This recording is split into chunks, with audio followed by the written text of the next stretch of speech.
Assalamualaikum, selamat pagi. Perkenalkan saya Bila Nustika. Di sini saya akan melakukan konseling tentang kontrasepsi diafragma dan penutup. Sebelumnya saya izin tutup tirai dulu ya, Bu. Baiklah, ada keluhan hari ini, Bu? Ada. Baiklah, langsung saja. Di sini kita akan dibantu dengan media lembar balik. Langsung saja, ada pengertiannya. Metode diafragma dan penutup serviks adalah cup berbentuk bulat, cembung, terbuat dari lateks atau karet, plastik atau silikon dengan tepi yang kuat yang dimasukkan ke dalam vagina sebelum berhubungan seksual dan menutup serviks. Penutup serviks adalah cup berbentuk silinder, terbuat dari lateks atau karet, plastik atau silikon yang dimasukkan ke dalam vagina sebelum berhubungan seksual dan menutup serviks. Selanjutnya di sini ada kelebihannya, yaitu yang pertama mencegah kehamilan dan melindungi dari beberapa PMS seperti chlamydia, gonorea, PID, dan trichomoniasis, dan kanker serviks khususnya jika digunakan bersama dengan spermisida. Yang kedua, tidak mengganggu produksi ASI dan kesehatan ibu. Tidak mengganggu hubungan seksual karena telah terpasang sampai 6 jam sebelumnya. Yang terakhir, tidak mempunyai pengaruh hormonal. Selanjutnya saya akan menjelaskan kerugian metode diafragma dan penutup serviks. Yang pertama, efektivitas sedang. Keberhasilan sebagai kontrasepsi bergantung pada kepatuhan mengikuti cara penggunaan. Yang kedua, diperlukan pemeriksaan pelvik oleh petugas kesehatan terlatih untuk memastikan ketepatan pemasangan relatif sukar atau sulit. Selanjutnya, pada 6 jam pasca hubungan seksual, alat masih harus berada di dalam posisinya. Yang terakhir, pada beberapa pengguna meski menjadi penyebab infeksi saluran atau ISK. Selanjutnya di sini ada cara pemakaian diafragma yang benar, yaitu oleskan spermisida ke dalam cup diafragma, remas bersamaan.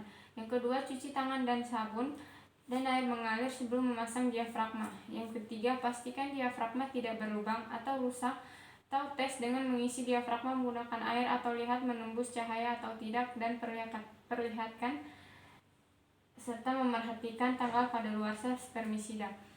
Selanjutnya, masukkan diafragma 6 jam sebelum senggama. Tekan tepi diafragma bersamaan. Masukkan ke dalam vagina sejauh mungkin. Pilih posisi yang nyaman untuk memasukkan diafragma. Jongkok mengangkat satu kaki atau berbaring.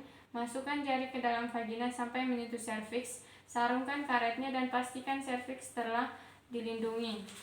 Serviks terasa seperti ujung hidung pada tengah cup diafragma. Jika diafragma tidak nyaman, tarik dan silakan pasang kembali. Diafragma berada di dalam vagina paling tidak 6 jam setelah senggama. Jangan tinggalkan diafragma di dalam vagina lebih dari 24 jam. Jika akan melakukan senggama lagi, pastikan diafragma terpasang dengan tepat dan oleskan spermisida lagi. Selanjutnya saya akan menjelaskan cara pelepasan diafragma yang benar. Yang pertama, cuci tangan dengan sabun dan air mengalir. Masukkan jari ke dalam vagina hingga cup diafragma terasa. Masukkan jari di bawah cup diafragma perlahan lalu tarik keluar. Jangan menggunakan kuku. Cuci diafragma dengan sabun dan air mengalir lalu keringkan setelah penggunaan. Di sini selanjutnya saya akan menjelaskan tentang cara pemakaian penutup serviks yang benar. Yang pertama, isi sepertiga cup dengan spermisida, krim, jelly atau busa. Yang kedua, cuci tangan dengan sabun dan air mengalir sebelum memasang penutup serviks. Tekan tepi cup di sekitar hingga serviks tertutup sempurna. Tekan perlahan bagian tengah untuk melengketkan cup. Yang terakhir, masukkan penutup serviks hingga 42 jam sebelum senggama. Yang terakhir, di sini ada cara pelepasan penutup serviks yang benar.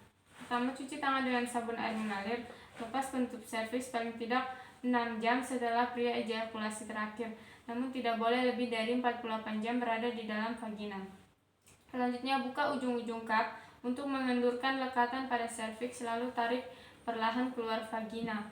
Yang terakhir, cuci diafragma dengan sabun dan air mengalir, lalu keringkan setelah penggunaan. Selanjutnya di sini ada efek samping metode spermisida dan penutup serviks.